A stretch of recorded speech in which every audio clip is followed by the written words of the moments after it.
It's a trucking, transportation, and lifestyle show like none other. Man, you call this a life? Road Gang Radio is back for another half hour of the best transpo show in the known universe. We come in peace. Well, actually, we're falling to pieces. Let's see if we can achieve liftoff, Phone Master Dre. We did, and we do come in peace. Ain't that right, Jimmy and Lindsay? Most of the time. Yeah. I don't know. I have Pieces. some times where I yes, come to pieces, and there's sometimes I want to punch people, but nobody that would listen to none of our road gangers, of course. Not our guests. Although if you want to punch an alligator in the face, I am completely behind I know that, a chick. by the way. Oh, my God. We know a chick, don't we? We know Land O'Lakes, Florida. A lady punched an alligator in the face to save her Shih Tzu. Great butter and great boxers, apparently. Absolutely, man. Butter and boxers. Moving on. Is that a I book don't know. title? It's not a band title, Butter and Boxer, but it might be a great book Might title. be a fat joke. That's Might my be a comedy fat special. joke. Oh, it definitely is. All right, this show is so stupid. Joining us next is our new, soon to be my best friend, my new bestie, Sarah McCoy. She's a New York Times, USA Today, and internationally best-selling author whose novels have reached readers around the globe. Her newest release, Whatever Happened to Lori Lovely? A question we ask every day around here. Every It takes day. on every damn day. It takes on one of Hollywood's most intriguing mysteries, the young starlet who walked away from fame at the height of her career to become a nun. Not going to say I haven't thought about that every morning. In some version. Sarah's body of work includes acclaimed books like Mystique Island, Marilla of Green Gables, and The Baker's Daughter. Beyond her fiction, though, her writing has appeared in outlets such as Newsweek, Writer's Digest, Huffington Post. The list goes on and on and on and on. And she's also the former host of NPR program Bookmark with Sarah McCoy. She's a lifelong storyteller, which makes me want to be her lifelong bestie. And she has a deep love of history and human complexity. She's bringing this, really, it's a fascinating take on a mystery that's puzzled fans and biographers for decades, both historically and fictionally. And Sarah, so you know, I'm not finished with it yet, but I will be by the time you're on We Should Write in November. Please make welcome to the show, Sarah McCoy. Good morning, friend. Hello. What an introduction. she's gone. Oh, no, my she's there. She's goodness. talking. We just I can't am- hear her, by the way. I hear her saying hello in the background. Heard her laughing. Where'd she go? Are you there now, Sarah? I'm here. There you are. Hi, Can you hear Sarah. There you are. Hi. Oh, I'm so excited to be here. And you guys had me just howling in the background. I'm just giggling away at everything you're saying. So I know we're going to get along. Fantastic. So thank you, Road Gang. I'm thrilled to be here. Oh, you sound so cute and fun. Jim, she's going to be my guest on We Should Write coming up in a couple months as well, which makes me... So don't ask any good questions during this interview, Jim. I'll ask. Save them all for me. Oh, I have good I questions. won't give away any spoilers. Okay. Yeah, I do have good questions, but they're process questions, and because you kind of focus so much on what I call the actually genuinely important stuff, mine will just be kind of fun questions as opposed to Right. the kind of deep diving you guys will do. I wanted to talk about the frame of the book itself, because what you do here, along with Lindsay mentioned your love of human complexity and really doing character studies. What's really kind of clever about the book, as opposed to just straight up good, which is so much about the book, is that you make the decision to frame it as a mystery. To kind of flashback can often be like, oh, okay, we're going to flash back, but the flashback here is the person that is actually doing the flashback is trying to reconstruct the pieces to make sense of a very, very fateful decision. Can you talk to our listeners a little bit about why it's so important to frame this particular story as a mystery, right down to actually making the title a question mark? Absolutely. And can I answer that and give listeners a little bit about the story so they understand the context of the question, too? Is that all right? Hoping course. you would do that. Sure. This is a dual narrative, which means that it is two time periods. It is 1968, a young 18-year-old young woman who wants to be an actress. She wants to be famous. She wants to be all these things that it's not too unfamiliar to most, especially in this time, 18-year-olds on Instagram and TikTok. We want to be famous. We want to be known in the world. We want people to to say, oh, that person made a mark on history. And so she has those same ambitions, and she wants to be an actress, and she is catapulted to all of her dreams, all of her success, when she is cast as Juliet in the musical of Romeo and Juliet. That becomes a worldwide box office success. And then once she hits that, she realizes, what now? What do I do now? What next? And she goes through a series of events that I won't give it away. Again, we said we wouldn't give away plot spoilers, so I'm being very careful for listeners. A series of events that she then chooses to leave Hollywood altogether at the young age of, in her early 20s, and go and join a Benedictine cloistered abbey in Connecticut. The dual of that is contemporary, which is 1990. And yes, my publisher says that 1990 is now historical fiction, guys. Terrifying. Historical Terrifying. Fiction. I nearly died. I said, I have T-shirts. I am wearing one right now, actually, on this show that I got in 1990. So I'm like, oh my God. But 1990 is considered historical. And in 1990, Lou Tibbet is Lori Lovely's niece, and she's trying to complete her senior thesis in history. And so her university has said, either write your thesis and graduate, or we're kicking you out and you're losing all your money for your education. And so she decides to go to the Abbey to interview her aunt and get what all the media and journalists for the past many decades have not been able to get, which is, dun, dun, dun, the truth. But that's something that I play with in all my work, is that, what is the truth? What is history? It depends. It depends on who's telling it. It depends on the context. It depends on what that person is wanting to share and wanting to hold back. It depends on how they want to remold that history for whatever listener that they are presenting it to. We're all reinventing history, even as we're telling our family members what happened yesterday. It's a continual cycle. And so that's something that is very intriguing to me about writing historical fiction, is playing with that dynamic of actual history and fiction and putting them together. And don't we do that on a daily anyways? And so she goes and she's interviewing her aunt to get this story. And that's the frame you're talking about there, is that she is there to get this truth. But she also, Lou, in 1990, has secrets of her own that she has an inkling about, and she's trying to sort of fish and bait her aunt for answers without pushing her over and having, Mother Lori Lovely, clamp up and not tell her anything. So she has her own agenda, and then Lori Lovely has her own agenda, and that she has secrets, and she doesn't know what to give her niece.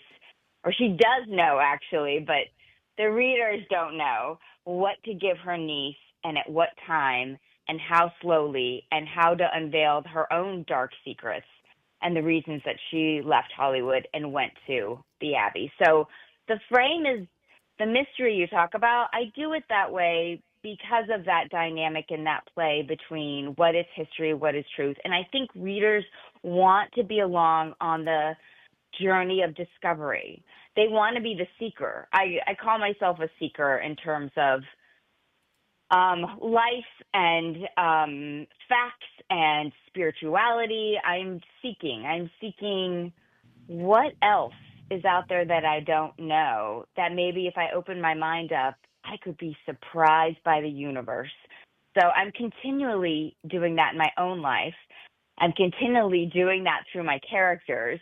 And I think readers want that too. That's why they come to books in the first place, right? Is to say, what don't I know that I'm going to sit down and spend 2 days reading straight, or a month reading slowly this book, and invest myself in this book? What do I want to gain out of it? What do I want to learn?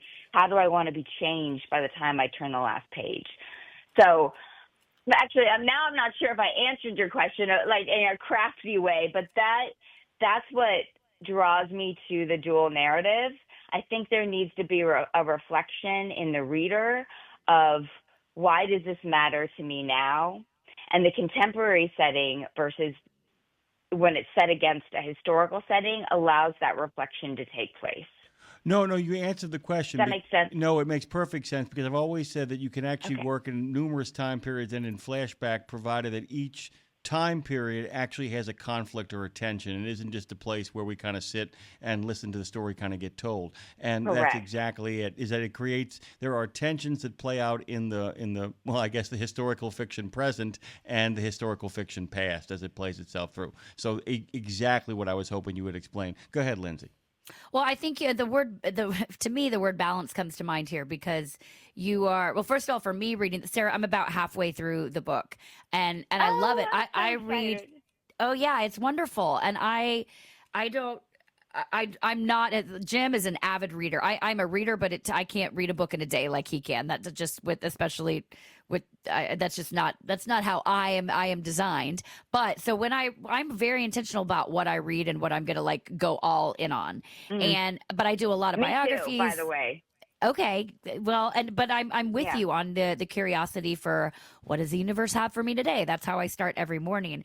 But for here, it seems like for me, why this book is so great and so timely for me is that like I've been taking myself, I think, a little too seriously in my reading. It's like all biographies and, self-help and discovery and spirituality. So this kind of I love a biography. I love to know how people become. So this gives me like the best of both worlds, where it's like based on somebody historical, where but then you've pulled a fictitious character from it, and you get to like take history and you get to sort of rewrite it yourself in your own way and like dive into create this whole world of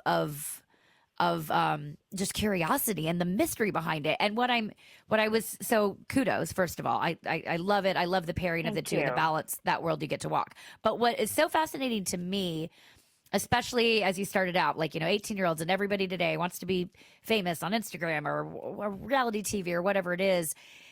To me, the theme that's so interesting here is that, Lori had fame and fortune and she walked away from it. And I'm wondering if you think her story sort of challenges how we define happiness. Oh, absolutely. You have hit on one of the major themes that set me writing this book. Is that, so first off, you both are my readers. You are absolutely, and I'm sure listeners out there, if you're listening, then you love these two, then you are my readers too, because both of you. I love puzzle. I love being active. So this goes to what you were saying, Jimmy, that I love being active in any kind of game or whatever book that I'm reading. I want to be part of the detective work. I want to stop and go Google a fact because I want to know more about what's going on here.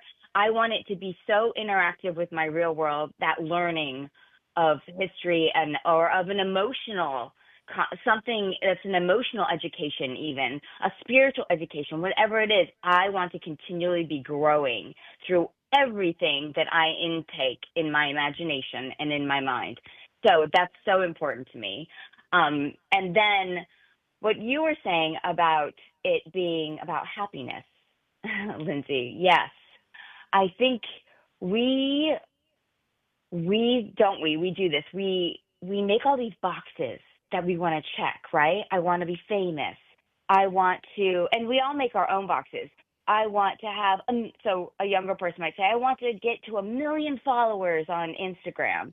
I want to, for a more traditional person, it might be, I want to get married. I want to have kids. I want to have a house. I want to have a nice car. I want to live in a nice neighborhood. I want to be at the top of my community as a leader. So we make these boxes. We check them all. And we think, once I've gotten everything on my list, I'm going to be so happy. I'm going to be so fulfilled.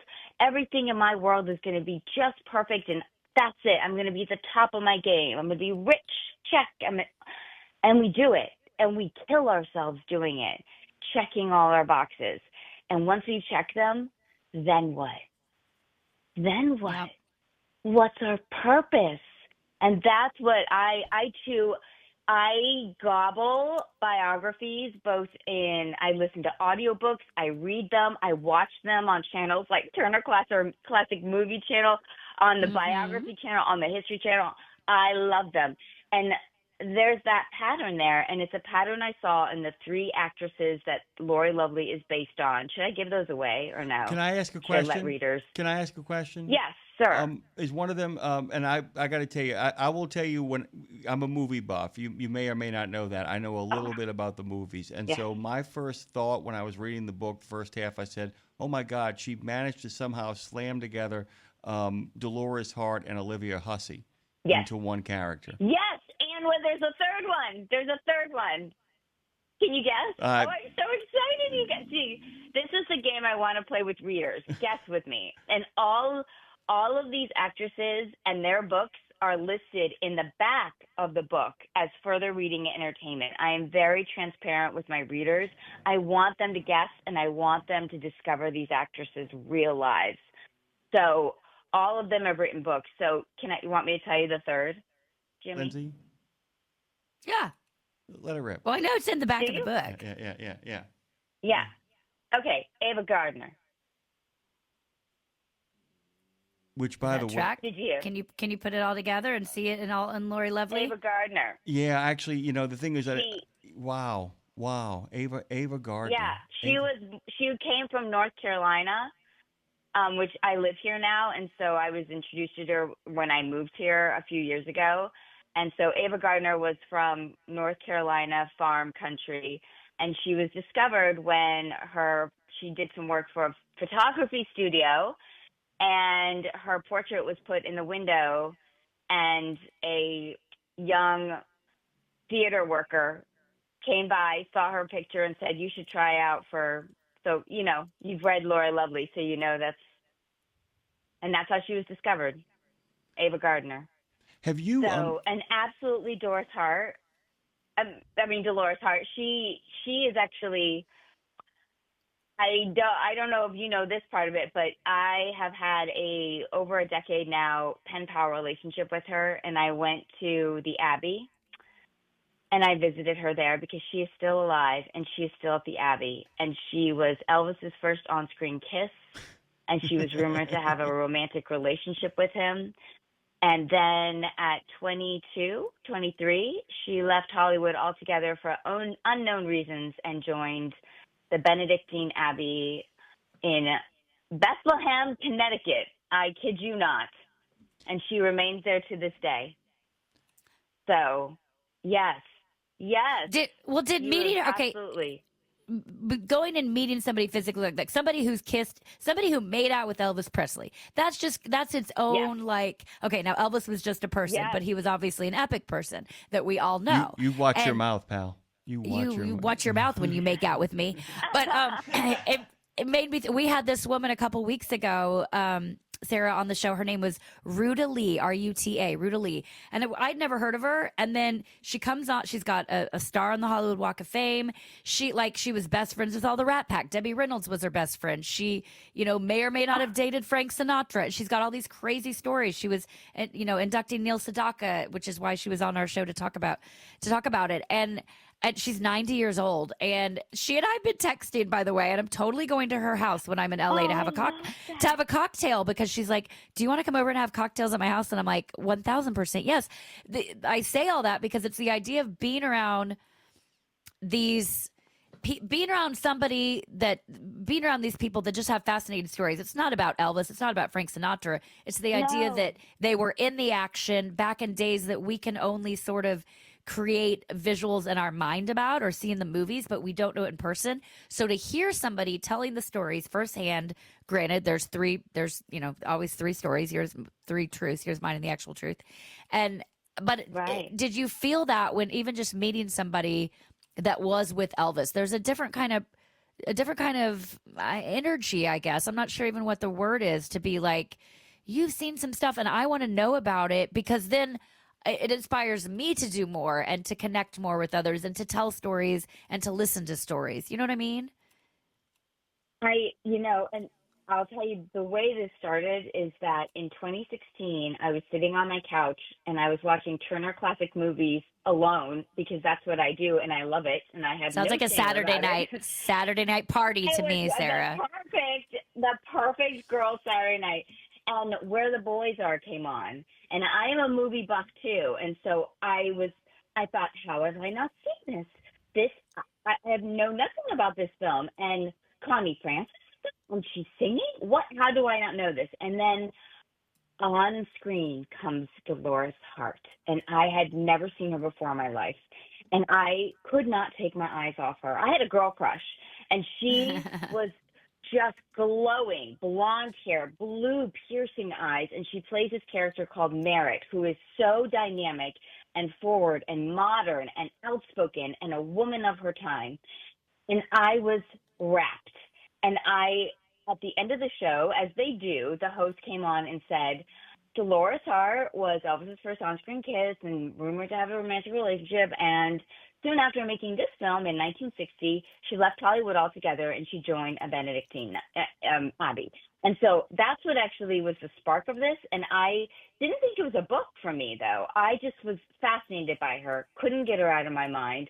So I decided to write her a fan letter.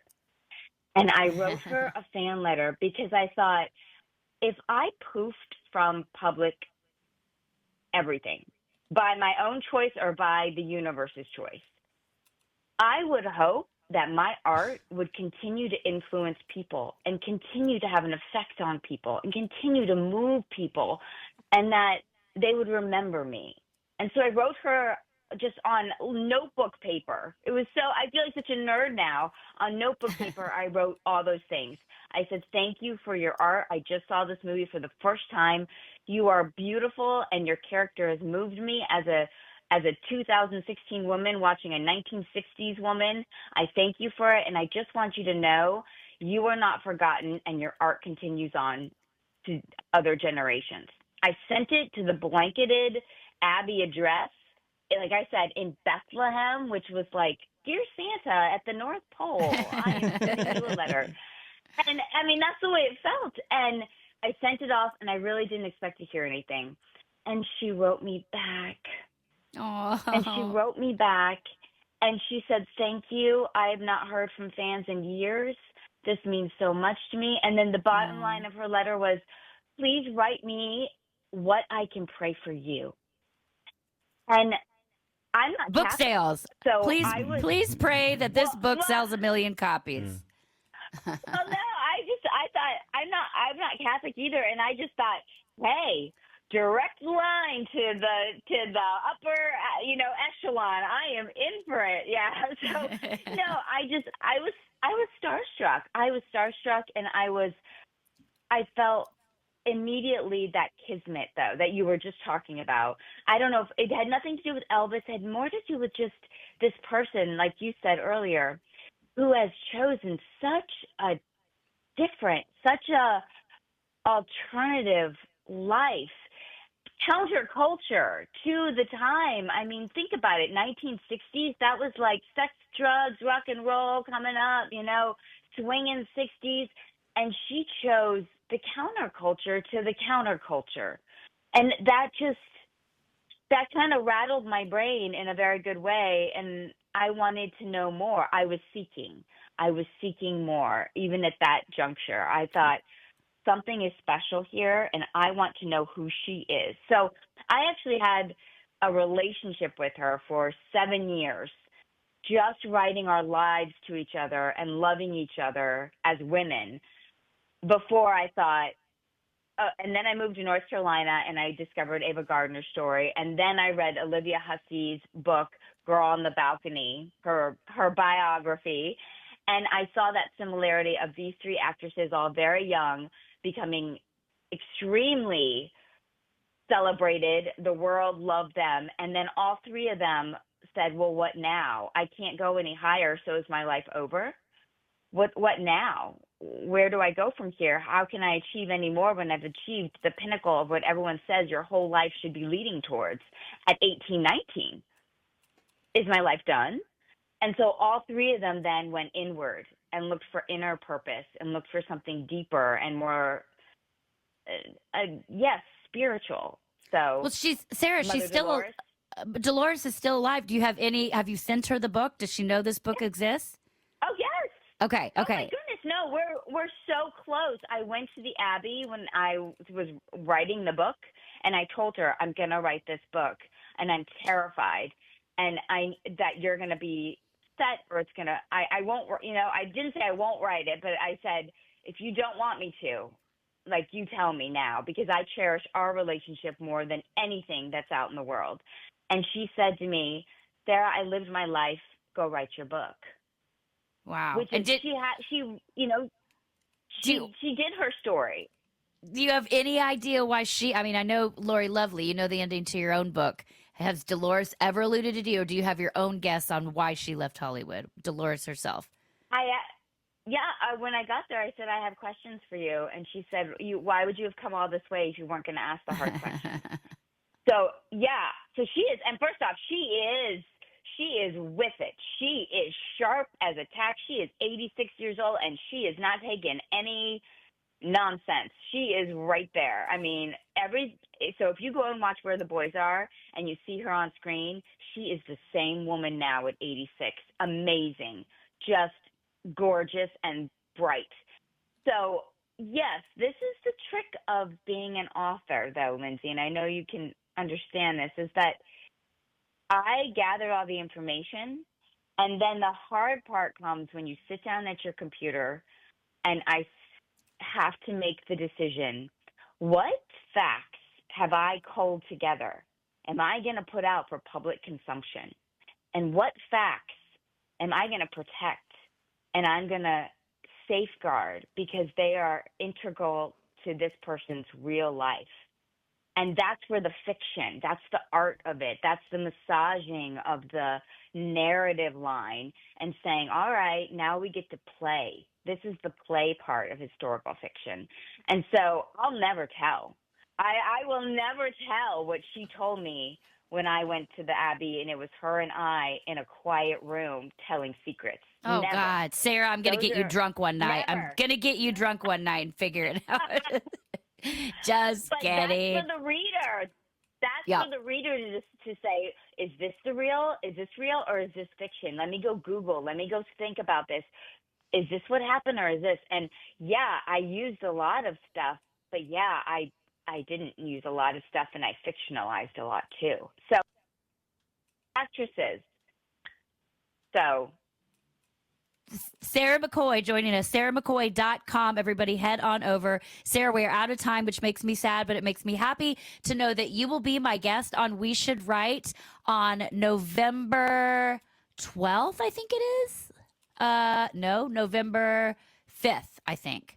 I'll go back and check and we'll promote it. But I'm so excited to dive in. Yeah, it's going to be really fun to dive in anymore. Thank you for making time for us today. sarahmccoy.com. Thank you for having me. Oh, Sarah, thank you so much for the book, and thank you so much for the time. You have the best of days. Thank you, Sarah. Oh, October 15th. You too. I hope all your October 15th is when you're on We Should Write. Readers, I hope they all get an audiobook, because the audiobook of this is gorgeous with 3 gorgeous actresses reading the voices. So that would be so much fun for everyone out there listening to get the audiobook of Whatever Happened to Lori Lovely. I hope you enjoy.